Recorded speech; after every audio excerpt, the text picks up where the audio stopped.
Hello, my name is Chris Hunter. I'm a lawyer with Michigan Auto Law, the top-rated automobile law firm in the state of Michigan. I've been getting a lot of questions about the changes in the Michigan no-fault law, and these changes took effect July 1st, 2020. So I just want to go through the major change, and the biggest change in that law is in your PIP coverage, personal injury protection. This coverage generally covers 5 things. It covers your medical bills, wage loss, medical mileage, attendant care, and household services. The largest change is we are going from unlimited no-fault benefits to capped no-fault benefits. We're urging everybody to keep your unlimited no-fault benefits, and we'll explain this in greater detail in later videos. The coverages now have levels. You can choose $500,000, $250,000, $50,000 in coverage, or you can actually opt out of coverage if you are a Medicare or Medicaid recipient. There's also a managed care option. So running through these options very quickly so you understand them.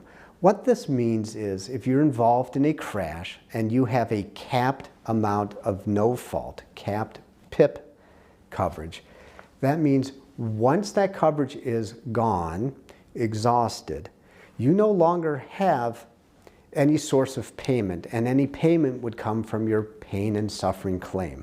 That's the biggest change in the law. So what do I mean by that? We'll take an ordinary crash. Unfortunately, somebody hits you from behind, and now you have to go to the emergency room. After the emergency room, you're sent for physical therapy. Physical therapy goes well, but not well enough, and you wind up with either an MRI or surgery. You're probably going to have more than $50,000 in medical bills. Well, before July 1st, that wasn't a big deal. All of your medical bills would be paid either by your own health insurance or by your automobile insurance. With the new change in coverage, if you choose a cap, such as $50,000, once the medical bills exceed $50,000, you have no other source to pay for your treatment. The only other source to pay for those would be out of your pain and suffering claim. So that's why we're urging everybody to keep unlimited PIP coverage. You also heard me talk about Medicare and Medicaid. If you choose a Medicare or Medicaid option, what this means is you will only have the health insurance and health insurance treatment provided by Medicare or Medicaid.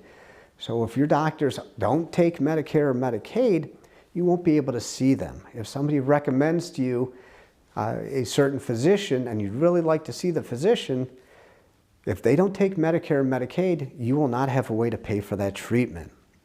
The other thing is you'll be giving up a lot of potential treatment you could receive with unlimited PIP benefits. You heard me talk about those. Unlimited medical bills, attendant care, replacement services, and medical mileage. Let's just take 2 of those. Attendant care would be, imagine I had to put you in a nursing home. So somebody to help you get up, get out of bed, help you get dressed, make sure you take your medications, or make sure you're safe.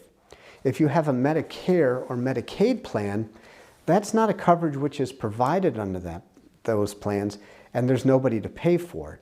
If you maintain your unlimited PIP benefits, you would still have access to that type of care. Replacement services sounds very simple. It's $20 a day for doing chores that you would normally do. Cooking a meal, taking out the dog, feeding the cat, emptying the dishwasher, or actually doing your dishes.